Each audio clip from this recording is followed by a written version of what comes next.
Hi everyone and welcome to my channel. For my first video, I thought that it might be good to let you guys know a little bit about me and my background and what I am doing currently, and then where I see this channel going and what kind of content I think that I'll be posting. To kick everything off and give you a background to my life, I thought it's probably easiest to do a bit of a timeline. So if we take ourselves back to 2010, that is when I did my GCSEs. I went to an all-girls, non-selective state school. There were about 150 girls in each year, so it was quite an intense environment, and I will definitely hold my hand up and say I was not the most academic. I got really average GCSE grades, predominantly C's, and whilst I was doing my GCSEs, I was also auditioning for vocational dance schools. After my GCSEs were over, I was lucky enough to get a place at a vocational ballet school in Chester. Whilst I was doing my training, there was the option to do your A-levels, however you missed ballet class and I pretty much just refused to go to those classes. I think my dad still regrets letting me do that. Yeah, so I didn't take my A-levels between 16 and 18 like most people would. I was solely focusing on my dance career. So come 2013, I graduated from my ballet school. I had been suffering from an injury for about 2 years of my 3-year training, and it progressively got worse. I went to see a bunch of specialists in London. They came to the conclusion to operate on both my legs. So that was kind of the end of my dance career. Then it came to the realization that my career was over at 19 and I had no idea what else I wanted to do with my life. At the end of 2013, I got a job as a receptionist at an American law firm, Aiken Gump, in their London office. And I was there until 2015. During that time, there were a couple of observations that I made. Firstly, I realized I didn't want to be a receptionist for the rest of my career. I didn't find it mentally stimulating enough, and that's when I realized I needed a career that was mentally stimulating and that challenged me on a daily basis. I think from having that dance background, you're constantly striving for improvement, and I think that translated into I need something which is challenging me all the time. So that was my first realization. My second one was that I saw quite a few similarities between my personality type as the ballet dancer and the lawyers that I was surrounded by. They were so committed, so hardworking, resilient, analytical. All of these things I have in me naturally from my dance training. So that was definitely a light bulb moment, yet I had zero idea as to how I would ever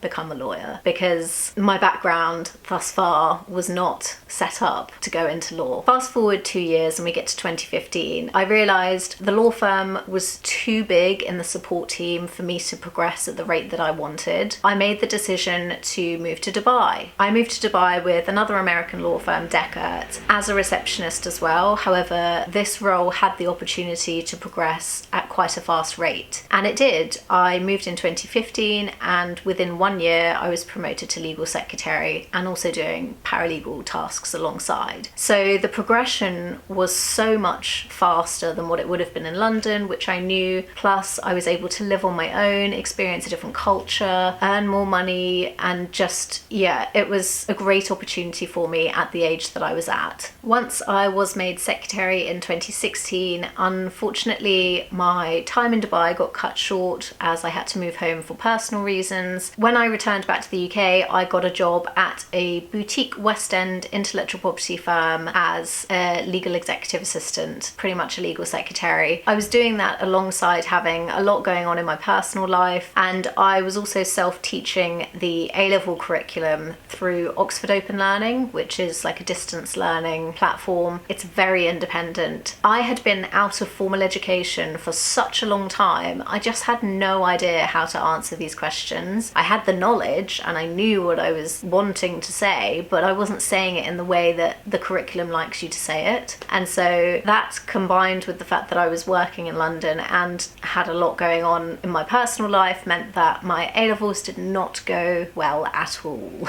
I had secured a place at Exeter University to study law, however that was taken away from me after my results came out. I then had to go through clearing. This is now 2017. I haven't been in education since I was 16, and I'm trying to navigate going to university when no one in my immediate family has been to university. I went to a state school. I've got awful A-levels and really average GCSEs. I just had no clue. I was completely blind to the whole situation. After finding a load of universities which do clearing, I managed to get a place at Keele University. So I left my job, which I loved. Being a mature student is not easy. I think any other mature student will kind of feel that way at times. During my law degree between 2017 and 2020, I threw myself into as much as I could.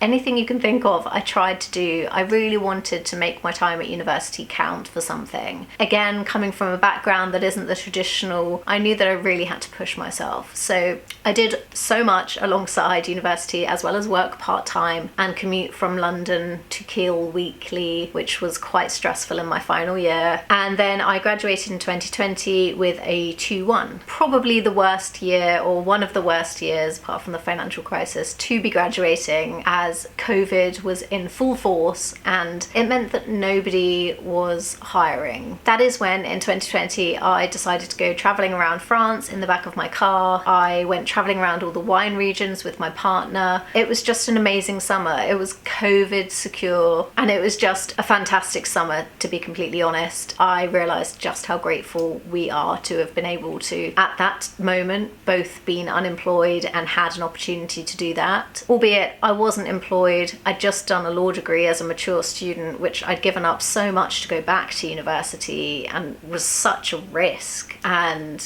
yeah, I mean, good COVID as far as COVID can go. However, me personally, still absolutely panicking. What have I done with my life? Why did I go to university? This was a mistake. I can't do this. Everything going through my brain. At the end of 2020, things started to pick back up in terms of jobs. This is when I got like 4 jobs, and I was working as an executive assistant for 4 different companies at one point. It was quite chaotic, to be honest, for like 2 months of my life. However, that really helped me to get my position now. One of those roles was 2 days a week as an executive assistant for a company. So they do programming and statistical analysis and data management for drug trials. Even my interview I really enjoyed. Then when I started working there, I just really liked the executive leadership team who I was EA to, and just really liked the company, what they did, what they believe in, everything. So I knew then that I would prefer to work for them solely than having these 4 jobs where I was spreading myself so thin. I expressed that to the company, and luckily within 2 months I became full-time, permanent, and my role is now executive assistant / paralegal. So that is in 2021, and would have been in, I think April is when I became full-time with them. That brings us up to now pretty much. So I'm absolutely loving the job that I'm in at the moment. I have such wide exposure, and I'm experiencing so much and being challenged so much, which I love. In terms of the whole vacation scheme training contract application stuff, whilst I was at university, I did apply for a few training contracts here and there. Was not successful whilst at university. Last year, I did get through to 2 final stage interviews for vacation schemes, and I got relatively similar feedback for both, which is a little bit infuriating. You know, I'm proud of myself for even getting to a final stage interview, especially at an American law firm who are usually very Oxbridge focused. And so I was really proud of myself to get to the final stage interviews. Obviously gutted that I didn't get onto the vacation schemes. However, it was a good sign that I was at least doing a lot of things right. It was just that final stage where I was falling a little short compared to other people. This year, I have applied to a number of schemes. I have had some rejections. I haven't heard back from a few. To be honest, I am finding it really difficult this year. I think it's a combination of things. Firstly, juggling applications alongside full-time work is ridiculous. absolutely ridiculous. I know so many people feel it and so many people say it, but it is so true. Having a full-time job, especially as a paralegal, because as a paralegal, you're pretty much doing trainee level work, if not above trainee level work. And then you're trying to find the mental capacity to talk about these applications, and it's just so draining. So that's the first side. I am finding it really hard to juggle, especially with work being so busy, and I have been working late quite a bit. It has meant that I'm just exhausted all the time. And then the other factor is that I really love my job, and so it's really difficult to apply for another job while you really enjoy your job.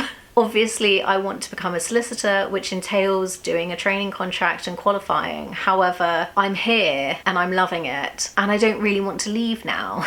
So I am in this mental battle all the time of my heart just doesn't quite feel in it this year, because I love my job, I love the work I do, and yeah, it's just a lot to deal with, to be completely honest. And I'm sure any other paralegal out there that's watching this will 100% agree. I mean, maybe you don't, maybe it's just me and I've been really lucky in the company that I work for, I don't know, but the level of responsibility that I have is just amazing, and I don't want to give that up. So that's a timeline and where I'm at with the whole training contract applications. Now moving on to what I see this channel being going forwards. I'm thinking that I will do things like working in-house, being a paralegal, you know, a day in the life, anything you guys really want to see. So obviously I used to work in Dubai, so I could do videos about that for you. I could answer questions about being a mature student at university, anything you want from me within reason. Also on my Instagram, I do commercial awareness updates every week. So I was thinking of maybe incorporating that into my YouTube channel and doing like a monthly roundup or like monthly dump of the stories that we've covered throughout the month. That might be quite interesting to see, because obviously something I talk about at the beginning of the month may be completely changed by the end of the month. And so that might be good for you guys when it comes to applications and stuff or interviews. Please let me know in the comments what you would like to see from me. I want to be able to share these experiences with other people, because I know for sure that if I had seen somebody else do similar to what I'm doing, it definitely would have given me a bit of comfort to know that there are other people out there who are doing similar or having similar struggles or similar success. And you know, it's just nice to be able to share these things. Law can be such an area which is quite elitist, or at least it used to be. It is changing, and I would love to be a part of that and to kind of show that, you know, you don't always have to come from a particular background and whatever. Please let me know in the comments what you would like to see from me. Please give this video a like as well, so I know that you guys are enjoying what I'm doing, and subscribe to my channel if you haven't already. It will definitely give me an indication as to whether you want to see more from me. Thank you so much for watching, and I will see you in my next video. Bye!